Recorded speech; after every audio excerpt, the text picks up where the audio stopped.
आइए आज बात करें कि अच्छा प्राइवेसी प्रोग्राम कैसा होना चाहिए। मेरे YouTube चैनल पे आपका स्वागत है। इस पे आप लगातार डेटा प्राइवेसी पे नया कंटेंट देखते हैं और जैसा कि मैंने कहा हम बात करने वाले हैं कि एक अच्छा प्राइवेसी प्रोग्राम कैसा होना चाहिए। वैसा जैसा लोग सोचते हैं?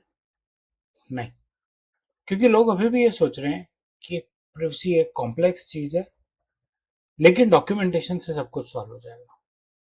कुछ कॉम्प्लेक्सिटी नहीं है। डॉक्यूमेंट्स हैं, लेकिन सिर्फ डॉक्यूमेंट से सब कुछ सॉल्व नहीं होगा। डॉक्यूमेंट्स के बियॉन्ड काम करना पड़ेगा। सॉफ्टवेयर यूज होंगे, हाँ होंगे। डिपेंड करता है आपकी साइज ऑफ ऑर्गेनाइजेशन पे, लेकिन सॉफ्टवेयर की तो आपको जरूरत पड़ेगी।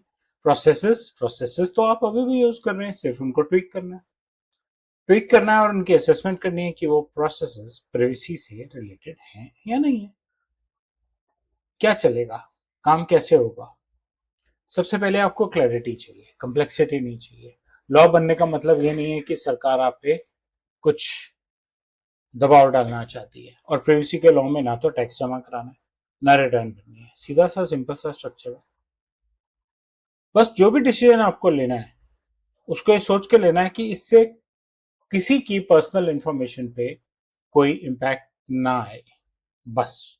और कुछ भी नहीं। फाउंडेशन स्ट्रांग होनी चाहिए। आपके यूजर डेटा को समझते हैं, डेटा कहाँ फ्लो कर रहा है, कौन यूज कर रहा है डेटा को, डेटा एग्जिस्ट ही क्यों कर रहा है। ये चीजें जाननी और समझनी बहुत जरूरी है, राइट। और अगर ये चीजें आपकी ऑर्गेनाइजेशन में समझ आती हैं तो प्राइवेसी नॉर्म्स तो बहुत सिंपल सी चीजें हैं। प्राइवेसी प्रिंसिपल्स बहुत सिंपल सी चीजें हैं। प्राइवेसी की फाउंडेशन और प्रिंसिपल्स पे यूडेमी पे मेरा एक कोर्स भी है, सब्सक्राइब कर सकते हैं। प्रैक्टिकली सोचिए, सीधी सी बात, क्या मैं उतना ही डेटा ले रहा हूं जितना मुझे चाहिए? क्यों चाहिए? कैसे इस्तेमाल करूंगा?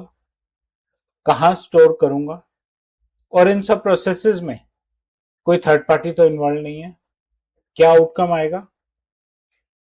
और जब आउटकम आ चुका होगा तो मैं उस डेटा को डिलीट कर दूंगा। और इस पूरे प्रोसेस के दौरान मैं हर उस चीज का ध्यान रखूंगा जिससे कि पर्सनल इंफॉर्मेशन ब्रीच ना हो सके, पर्सनल इंफॉर्मेशन गलत जगह शेयर होके मिसयूज ना की जा सके।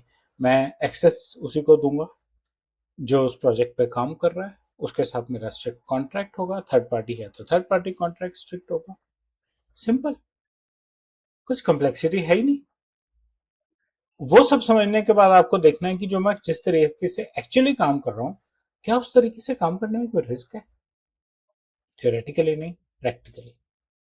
सिर्फ थ्योरी बनाना है, ओवर इंजीनियरिंग करने से काम कुछ नहीं होगा। एक्शन क्या लिया, रियल रिस्क क्या है तो डिसीजन मेकिंग विजिबल होनी चाहिए, डिसीजंस विजिबल होने चाहिए।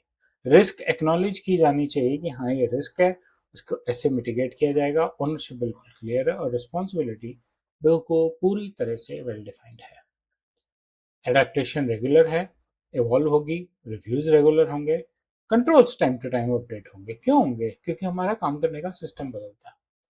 जब काम करने का सिस्टम बदलता है, जब डेटा को प्रोसेस करने का सिस्टम बदलता है, तो रिव्यू कर लीजिए ना कि उससे हमारी प्राइवेसी पे क्या इम्पैक्ट आ रहा है। और आप प्रॉपरली अडेप्ट करेंगे, प्रॉपर अप्रोच रखेंगे, सब कुछ ठीक चलेगा, कोई दिक्कत नहीं आएगी। ध्यान रहे, अच्छी प्राइवेसी प्रोग्राम जो है वो सिर्फ विजिबल ही नहीं होता, वो बैकग्राउंड में भी काम करता है। और एक्चुअली काम तो बैकग्राउंड में ही करता है। तभी आपको डेटा हार्म का रिस्क खत्म हो जाता है। वो बिजनेस को सपोर्ट करता है और वो रिस्क को ध्यान से प्रेम पूर्वक मैनेज करता है। एक अच्छे प्राइवेसी प्रोग्राम के बेसिक्स पर सिर्फ इतना ही। मुझे उम्मीद है आपको कंटेंट अच्छा लगा होगा। बेल लाइक आइकन दबाएं, मेरे चैनल से सब्सक्राइब करें, अपना फीडबैक कमेंट सेक्शन में शेयर करें। धन्यवाद।